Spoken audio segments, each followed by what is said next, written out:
And as promised, we have Lexie Adzija of PWHL Boston joining us on the show. Lexie, thank you for making time. You just told me you're fresh off of the ice, fresh off practice, getting ready for your first postseason game in the PWHL. What a ride it's been for you. So number one, thank you for making time. But why don't I start there with the ride? PWHL Boston essentially having to win out the end of their regular season games after the break. And it came down to the final seconds of the game. But what has this ride been like for you and finally, achieving in the first inaugural year a postseason berth? Yeah, I think it's been really exciting and obviously a journey, like you said, after the World's break. We knew we had a little bit of mountain to climb, but we never gave up. And I think that showed in our performance. Like, we came out firing after that World's break, and we got a point in every single one of our last 5 games. And, I think this team's been through a lot of adversity through the year, and we're prepared now for playoffs. So obviously just super excited. And I think we're on a hot and some momentum right now. So just looking to build off the last 5 games for sure. Yeah, take me to the final seconds of, or maybe the final period. Obviously, we knew you guys had this 3-0 lead, and then Montreal comes back, but you guys end up winning it in regulation. What were the emotions, the crowd? What was that whole experience like? Yeah, the crowd was pretty electric the whole game, and I think for us, obviously, we came out and had a good start, and we were up 3-0. But as we've seen this whole year, all the games are tight, and every game's competitive. So Montreal came back there, but again, we never lost faith. And for Friday to put that one in on the end was huge, and then for us just to finish out the game and battle and get that win, we knew we needed 3 points, and if we got the 3 points, we'd be in playoffs. So just really proud of this group and how we battled to get those 3 points.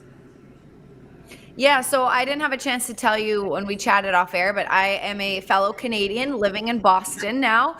So I transplanted from Toronto. I know you were traded from Ottawa into Boston, so I know you're not really getting to know the city that much with the games and the travel.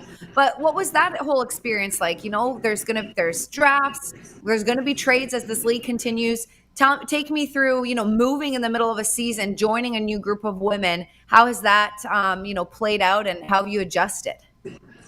Yeah, I think since the start of this year, I've said to a lot of people, you kind of just have to roll with the punches and go with the flow. And for me, I'm just grateful to be a part of this league no matter where I am. And obviously getting traded wasn't something that I originally planned for or expected. But I think things have worked out great. And again, just trying to be where my feet are and roll with the punches. But definitely was one of the craziest moments of my life. I basically had to uproot myself and move out of my apartment and get to Boston, who was playing Toronto within like 48 hours. So that was pretty wild.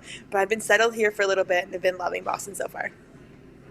Yeah, it's such a great city. I don't know how much time you're going to be able to spend in the summer because I know there's training, and I know your home is in Canada, but I hope you enjoy touring it because the best fans, and it's such a good sports city, as I'm sure you know. So maybe you can check out, some Red Sox games and et cetera in the summer. But for now, you're playoff focused, obviously.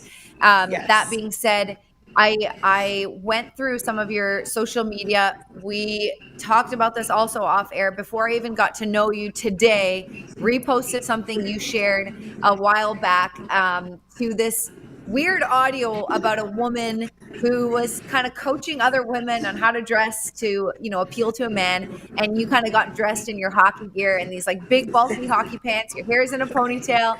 And I loved the contrast there. What gave you that idea to do that? And it obviously went viral.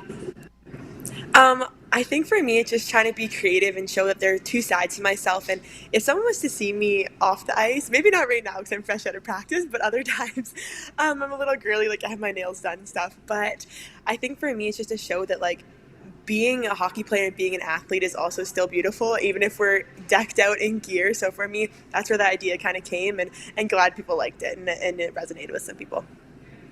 Did you feel like for myself growing up, I felt like I was always so passionate about sports. I wasn't ever a professional college athlete. I did play tennis a lot growing up, but I wasn't good enough to take it anywhere. But I had to kind of downplay my femininity in order to kind of fit in, at least at the beginning of my career in this industry. You're a lot younger than me, but do you still feel that? Is there still this kind of stereotype, or do you feel like women who want to do their nails, want to get their hair done, are being embraced in sports?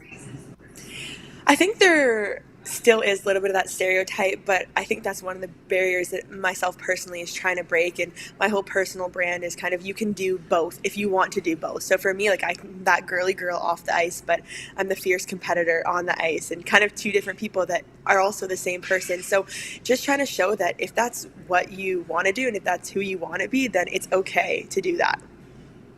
Yes, I love that. And I think for both men and women, we have to embrace that you can have many different sides. I know men obviously have the stereotype of having to be tough and not sensitive and, not have a soft side, but that should be embraced as well. If, they want to be artsy and creative at home, but then like be a boss guy, whatever in the office. And same with women. Like we have different sides that we can highlight. And I love that you're making that platform and showing that to young girls, which I read in an interview. I read a lot of articles about, kind of your journey. You've been featured in the Toronto Star, TSN, People. That must have been so cool. What was the People interview like? Or it was a video, and I know that the article came along with it. But when they approached you to be on People magazine, what did you feel?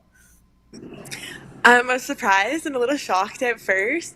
But again, I think that's what this year's been all about, just embracing every opportunity that you can and that you get. And I think a lot of things that have happened this year and a lot of opportunities that have come my way I didn't expect, but really just trying to live in the moment and go full force into it and take advantage of all of them. So that was pretty cool and not something I expected at the beginning of the year. But yeah, definitely one I'll remember.